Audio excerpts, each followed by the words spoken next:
So let's stay on this topic. We're going to bring in a panel now. We've got Mike Leon, NTD News contributor and host of Can We Please Talk, and Tony Kinnett, national correspondent for the Daily Signal and host of Tony Kinnett Cast. Mike, Tony, great having you both on here today. So this order, right, it says that it's cutting funding for what the administration is calling biased and partisan news coverage. Initial reactions here, Mike? Well, I mean, initially, Fiona, good to see you. Initial reaction is this has been talked about for decades. Mitt Romney in the debates with Barack Obama talked about doing this exact action, right? Obviously, he wasn't president. President Trump tried this in his first administration. So I don't take away any shock from it. Now, look, Fiona, I worked for some of these outlets. I have a lot of friends that work at PBS and NPR, on-air talents, correspondents. The overarching premise of CBP and government funding for media, yes, I kind of am aligned with the president. Why are taxpayer dollars going to that? Even though it's a small minimal amount per taxpayer, why are taxpayer dollars going to that? The second part of it, of left woke propaganda and all these other buzzwords and phrases, I have the issue with, because there's a lot of reporters and journalists there that do act independent of whatever their CEO is thinking. Those don't trickle down to the employees that work there. So, the feelings I have of it is like, yeah, I kind of do agree with, like, we shouldn't have media that's paid for by taxpayer dollars. 100%, I agree with that. And there should be some independence checking with respect to what NPR and PBS push out. But the second part of it is like, it's the execution part of this, right? It's like it's castigating an entire, news organization, at least both PBS and NPR, and the work that those reporters do, ones that are stationed in Ukraine right now, covering the war in Ukraine. It's really castigating those people as this left propaganda, woke type stuff. And I just vehemently disagree with that stuff. Obviously, having a little bit of knowledge of the people that work at these both of these companies and working in media in general that are just trying to report the news of the day. Tony, I think Mike brings up a criticism we've heard a lot, which is it's not so much an issue of the intention, more of an issue of the execution. What's your take on these things coming out that we're hearing now? Well, I mean, I agree with my counterpart that it is, in fact, a small amount of funding, so there should be no problems stripping federal tax dollars out of it. Then they can say whatever it is that they want to say. Totally fine. As to the comment about individuals who are a part of these companies, it doesn't trickle down from the top and they're just trying to report the news.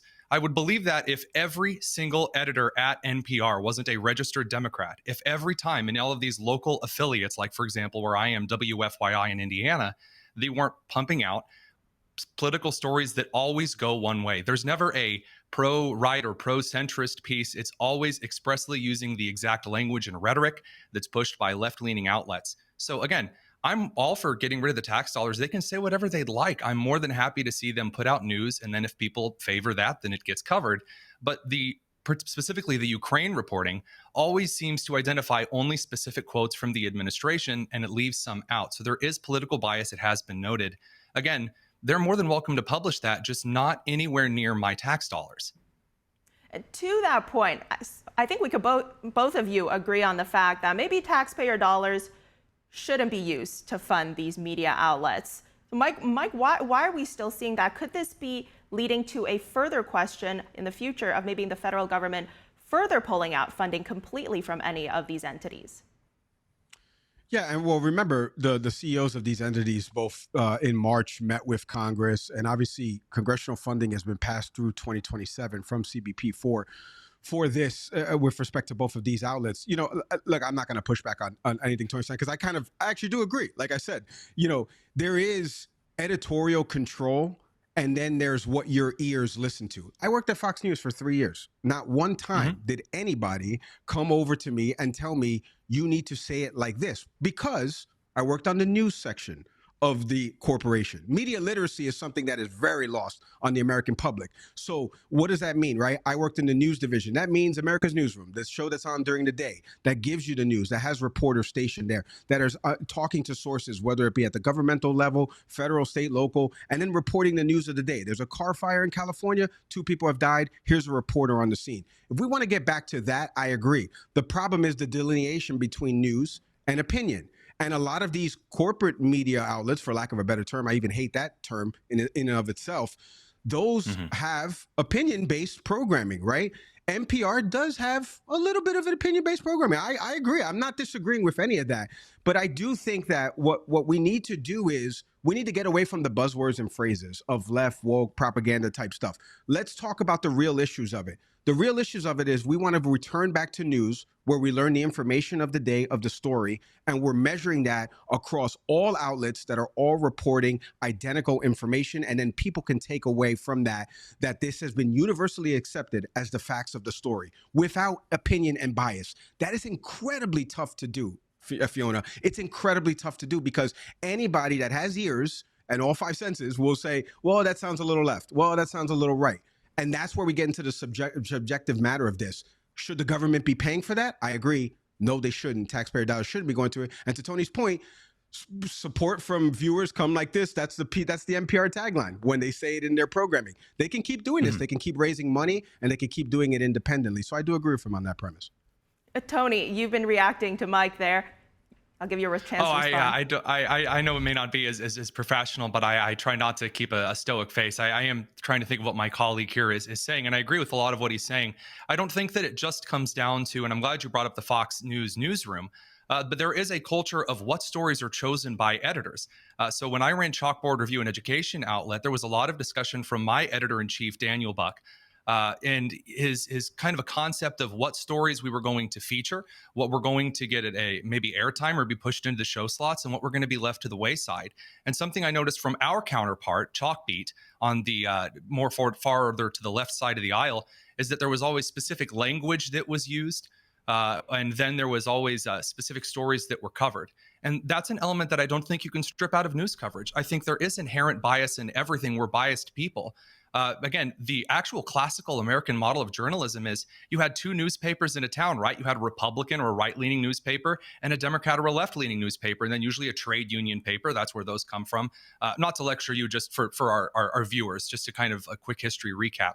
And I think that acknowledging our biases, where we come from, and then sharing the common facts of the story together is a great way to look at the news. And I think that when you have people pretending to be unbiased, that's where the real issue lies, not whether it's light or left-leaning. Well, Mike, the U.S. Agency for Global Media, it includes a lot of outlets, right? It's not just NPR and PBS. There's Voice of America, there's Office of Cuba Broadcasting, there's Radio Free Europe. Could the current discussion around NPR, PBS, even the Voice of America, as we've heard, could it perhaps at least serve to be a reminder to these other news outlets out there to focus on that journalistic integrity, whether or not you agree with the administration's current execution? Yeah, it could, but again, their business model is different, as Tony just alluded to before, right? Like they're easily being funded because they're running advertisement placements, right? So look, the overarching premise, Fiona, in all of this, for the people out there that are not understanding this, first, go listen to both of our shows, right? You get a good counterbalance just right here. And we're agreeing on the basic premise that each of us have had editors, and those editors have bosses, and the bosses are like, let's move it a little bit from this, let's strip this out. That is wrong. We both agree on that. Well said. The problem is, as Tony is agreeing with me, and Tony, I'm gonna start listening to your show. It's inherent Likewise. upon all those medias, right? Like all these media outlets are doing that to some semblance. The core issue is those outlets are not being funded by taxpayer dollars. So at the core of this, I do agree with the executive order. I do agree with the basic premise of it. And I do think it is a reminder to the CNNs and the MSNBCs of the world that, hey, look, we need to start labeling things as opinion-based programming. And if that's opinion, state that this next hour is going to be opinion-based programming and let your viewers know when there is going to be news that's being reported on the day, as opposed to this discernment factor, which we lack because there's a lot of media literacy that's lacked out there in the United States. So I do think it is a wake-up call, Fiona, but it's a smidge wake-up call because PBR and NPR and CBP and all these acronyms that I just threw out, they're all funded by taxpayer dollars. The CNNs and Fox Newses of the world, they work on the corporate advertising model, so they don't have to deal with that. And the editorial control is a little bit different than what NPR or PBS are at least saying that they are. They try to act independent. Sometimes their programming doesn't reflect that, and it needs to if they are going to take taxpayer dollars. Very well put. So, Tony, I think it's fair to say there seems to be a blurring of the line right here between opinion-based programming and actual news reporting. Are there other ways that the government could support nonprofit outlets, not through monetary ways, any other ways, or at the same time, just help encourage more unbiased reporting in general? Fiona, I'm really glad that you mentioned that. And I also agree. I'm going to start listening to your show as well. I love this kind of stuff because I think that by, again, acknowledging that I'm going to come to the news with a different perspective than you are and being very honest with my audience means that as soon as they stop hearing me talk about the facts and they start hearing my analysis on it, the last piece I wrote was a commentary piece. They know that it's opinion. They know that up front. So if they're uninterested, they can shuffle off to something that they'd like that opinion wise. Nonprofits, though, are an interesting one. So, for example, you have a lot of nonprofit outlets that are funded by individuals through donation models, which would be the third model. You have the corporate model, the kind of the pseudo kind of taxpayer funded model, and then the wholehearted nonprofit model that we see from a lot of newer outlets, web publications that are funded by very wealthy people and donor groups with very specific opinions. And sometimes those are really good. It's good to have those if they are very open about their bias. I write for the Daily Signal. We are a conservative outlet. Of course, it's going to, and we're very upfront, that's where we're coming from.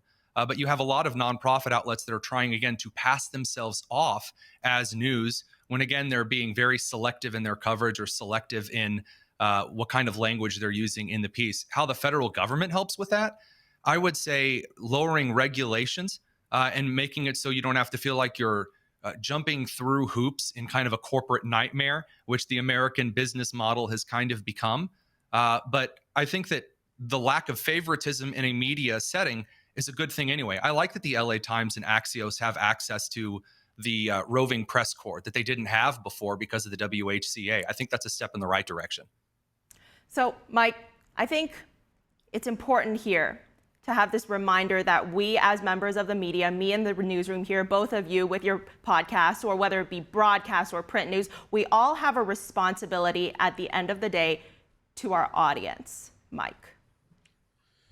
Look, Fiona, I do a lot of news hits across a lot of outlets. I'm not a big hot take guy. I do not like hot take guys. I'm not going to sit here and tell you that Barbie is a woke movie and do content around that. I don't have time for that. We have real issues at the American core that we need to solve, right? What I try to do always when I come on NTD or any other program, and what we try to do with Can We Please Talk, we try, and like Tony said, infuse less of your opinion and give more of the fact based around that, and then lend to the subject matter experts that come on our program to talk about that and disseminate that information. And the subject matter experts are people that have worked in it, have worked on it, are covering it, have covered it. Those are the subject matter experts. And then you get the totality of the story, and people can take away, to Tony's point, they can go counter program by listening to something else or something else. So I think it is a core responsibility. It's something that I went to journalism school at Rutgers University. This is something that I've done for decades, right? In terms of media literacy and understanding that there's a who, what, when, where, and why, right? And that's what I want to get out there. I don't want to infuse too much of my opinion into it. And it's stuff that I try to do. Maybe NPR has done that to an extent. Obviously, we've seen the president and his ire with ABC News and the lawsuit. So we know that some of that has stemmed, with the George Stephanopoulos stuff. Like, this is different. This is taxpayer dollars that are going towards this. If you want to use that, right, you need to change and get back to, like you just said, Fiona, the ways of journalism, which is not infusing the opinionated programming into it and giving people the news of the day. If you want to go the different model and do it through advertising and stuff like that, you're within your right to do that, NPR and PBS. And we do have a responsibility. I'm glad you said that, Fiona. Tony, final word to you. I just think this kind of conversation is encouraging. I think that when you take a look at individuals who have come from different perspectives, and you can actually hash things out and agree on some of the facts that are the subjective, building from the ground up, and then you can get to the opinion, you can hash out different perspectives, you can hash out the principles, the ideologies behind them. This is one of the things that's effective. Normal individuals working the day-to-day jobs don't have the time to soak in the political bathwater that some of us spend all of our time looking at with the news. And so it's my responsibility as a pundit, the Sanskrit word for teacher, to give my listeners a bit of what they didn't have time to steep in all day so that they can make informed decisions as voters and members of their community.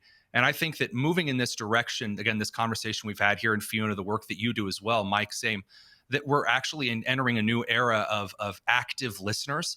And that is going to do wonders for media literacy, to Mike's point. But also, if we move towards a trustworthy model of knowing where your news is coming from and knowing whether taxpayer dollars are going to it, you're going to start to rebuild trust in institutions that's been stripped away. I'm loving this conversation. Active listening, Tony, very important. That's why we got 2 ears and 1 mouth, right? Mike Leon, Tony Kinnett, great having you guys on today. Thank you. Thanks for having us. Thanks for having us.